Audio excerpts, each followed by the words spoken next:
10. दीक्षाधिकार। बात जून 1961 की है।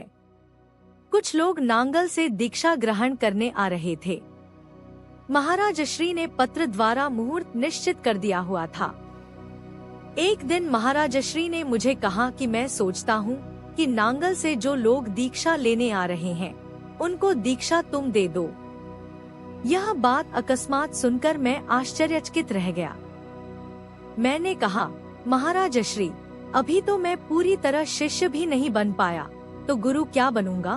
बोले, हम जानते हैं अभी तुम्हारे में कई कमियां हैं, किंतु यह क्यों सोचते हो कि तुम गुरु बन रहे हो? तुम तो जिस प्रकार झाड़ू लगाना, कपड़े धोना या बर्तन मांजना सेवा समझकर करते हो, उसी प्रकार ही दीक्षा कार्य भी गुरु सेवा समझकर करो। एक गुरु के सामने सबसे बड़ी कठिनाई गुरुपने के अभिमान की होती है। इस समस्या को गुरु सुलझा नहीं पाते तथा अभिमान के गर्त में डूबते जाते हैं। चूँकि सेवा भाव का उनके जीवन में कोई स्थान नहीं होता, इसलिए अपने आप को इस भाव में स्थापित नहीं कर पाते। गुरुपद दो तरह से प्राप्त होता है, साधन करते करते वैसी स्थिति आ जाने पर अथवा गुरु आज्ञा से।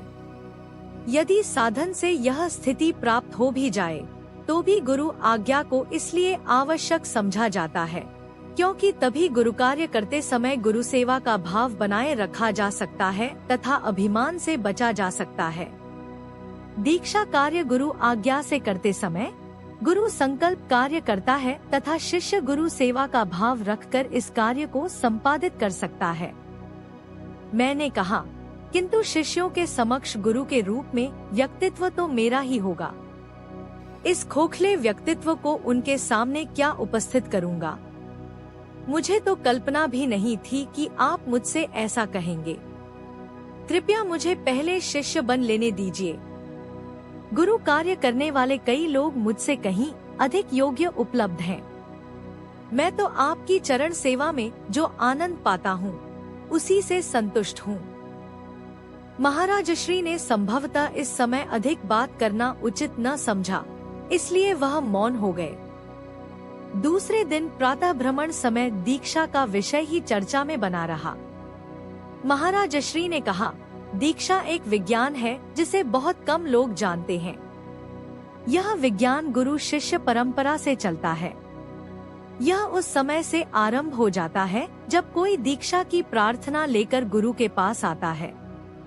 विवेक से तो भावी शिष्य का परीक्षण किया ही जाता है, किंतु गुरु को अपने अनुभव से भी शिष्य के अधिकारी अंधिकारी होने का ज्ञान हो जाना चाहिए। महाराज श्री ने उस अनुभव का विस्तार पूर्वक वर्णन करने के पश्चात कहा, दीक्षा के समय जब गुरु शक्ति शिष्य की चित्त शक्ति के साथ तादात्म्य के पश्चात वापस लौटती है, तो शिष्य के शुभाशुभ कर्मों को भी साथ ला सकती है। वह संस्कार शुभ हैं या अशुभ यह जानने का अनुभव बताया। यदि संस्कार शुभ हो तब तो कोई बात नहीं, किंतु यदि अशुभ हो तो गुरु को अपने आप को कैसे बचाना है यह बताया। कई बार शिष्य को क्रियाओं का वेग अत्यंत ही तीव्र हो जाता है, जिससे उसके सामान्य व्यवहार में अंतर पड़ने लगता है। तब उसको कैसे नियंत्रण करना यह बताया। कुछ और बातें भी बताई जिससे यह पता लगता था कि शक्तिपात के विषय में महाराज श्री की पैठ कितनी गहरी है। वैसे कोई शिष्य कैसी भी भूल करे, किंतु महाराज श्री ने दंडस्वरूप उसकी क्रियाएं कभी बंद नहीं की, किंतु किसी शिष्य की क्रियाएं कैसे बंद करना यह बताया।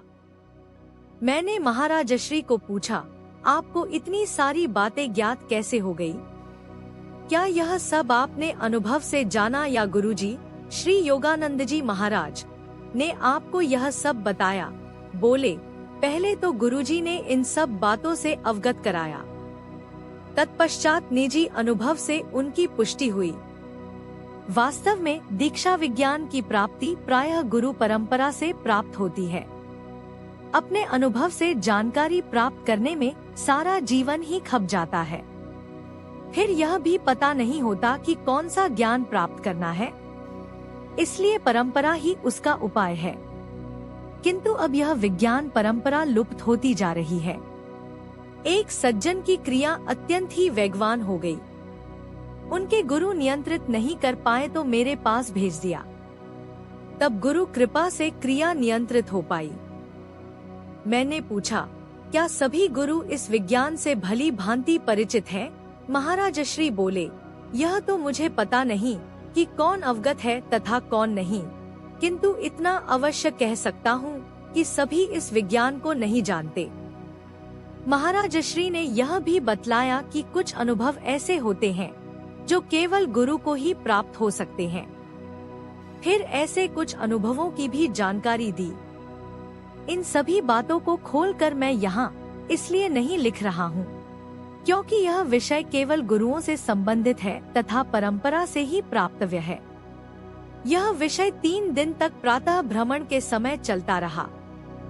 तब तक नांगल से भी लोग आ गए। महाराज श्री ने उनसे भी कह दिया, मैं सोचता हूँ कि आपको ब्रह्मचारी जी दीक्षा दें। वह लोग मेरे पुराने मित्र थे, किंतु फिर भी यह सुनकर उनके चेहरे मुरझा गए। ऊपर से तो उन लोगों ने यही कहा, जैसी महाराज जी की आज्ञा। आप स्वयं दे या ब्रह्मचारी जी के माध्यम से, देने वाले तो आप ही हैं। फिर क्या अंतर पड़ता है? मैंने उन लोगों के कमरे में जाकर उनसे कहा कि आप चिंता न करें, आपको महाराज श्री ही दीक्षा देंगे। मैं अभी कहाँ का गुरु बन गया। बाद में महाराज श्री से भी निवेदन किया, जो लोग आपसे दीक्षा ग्रहण की मन में इच्छा लेकर आए हैं, उनको यह कैसे कहा जा सकता है कि वे किसी दूसरे से जाकर दीक्षा लें। आप स्वयं ही कृपा करें। महाराज श्री सुनकर मौन रहे। फिर भी प्रातःकाल 3 बजे दीक्षा के लिए जाने से पूर्व मैंने बाथरूम में स्नान की व्यवस्था करके स्नान कर लेने के लिए प्रार्थना की, तो महाराज श्री ने कहा, तुम स्नान करोगे या मैं करूं? मैंने निवेदन किया कि आप ही करें। इससे महाराज श्री की उदारता का पता लगता है। सर्वप्रथम पुस्तक साधन पथ का प्रकाशन करवाकर लेखन के प्रति उत्साहित करना, फिर साधन समारंभ में बोलने का अवसर प्रदान कर प्रवचन करने के लिए प्रोत्साहित करना तथा अब दीक्षा का अवसर देना। इससे पता लगता है कि महाराज श्री स्वयं पीछे हटकर तथा शिष्यों को आगे लाने के कितने उत्सुक थे।